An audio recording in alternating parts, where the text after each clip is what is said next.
সামনেই নতুন বছর, আর নতুন বছরের শুরুতেই প্রত্যেকবার দেখা যায় কালবৈশাখীর ঝড়, আর তার সাথে বৃষ্টি। মেঘলা আকাশ, আচমকায় বিদ্যুতের ঝলকানি আর প্রবল বাজ পড়ার শব্দে কান ঝালাপালা হয়ে যায়। পশ্চিমবঙ্গে শুধু নয়, দেশের বিভিন্ন রাজ্যে ইদানিং বজ্রপাতে মৃত্যুর ঘটনা লাফিয়ে লাফিয়ে বাড়ছে। ভারতে বজ্রপাতের মৃত্যুর ঘটনা গত 2 থেকে 3 বছর থেকে অনেকটাই বেড়েছে।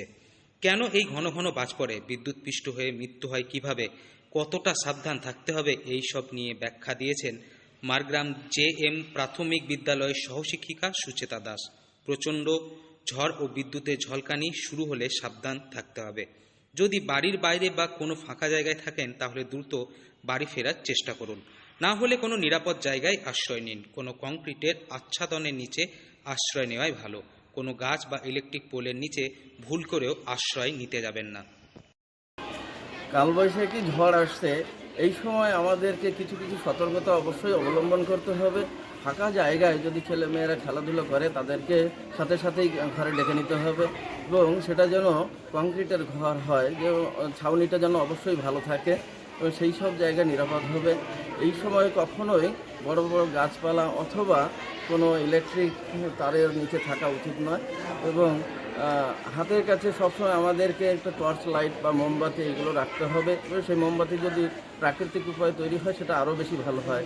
এবং গ্রীষ্মের এই সময়টা আমাদের বেশ কিছু সাবধানতা অবলম্বন করা উচিত, এবং আমরা শিক্ষকরা আমাদের ছাত্রছাত্রীদের এই সময় বেশ কিছু উপদেশও দিয়ে থাকি, যেমন চড়া রোদে বাইরে না বেরোয়, বারবার জল পান করে, এছাড়া বৈদ্যুতিক খুঁটির নিচে যেন বেশি সময় ধরে না থাকে। এই সময় যেহেতু কালবৈশাখী হওয়ার সম্ভাবনা থেকে থাকে, তাই আমরা বলে থাকি যে কালবৈশাখীর সময়, বজ্রপাতের সময় যেন নিরাপদ দূরত্বে থাকে।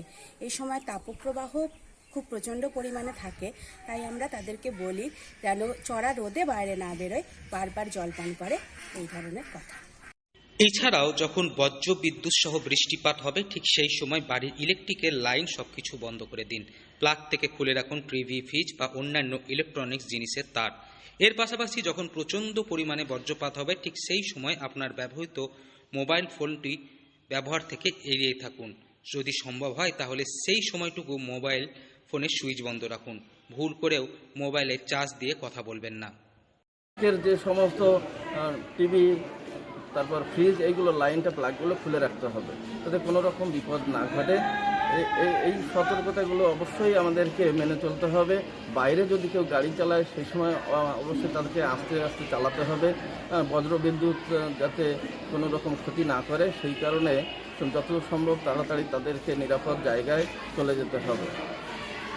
Shankar Bagchi, Bajitpur high school. বীরভূম থেকে সৌভিক রায় রিপোর্ট, লোকাল 18 বাংলা।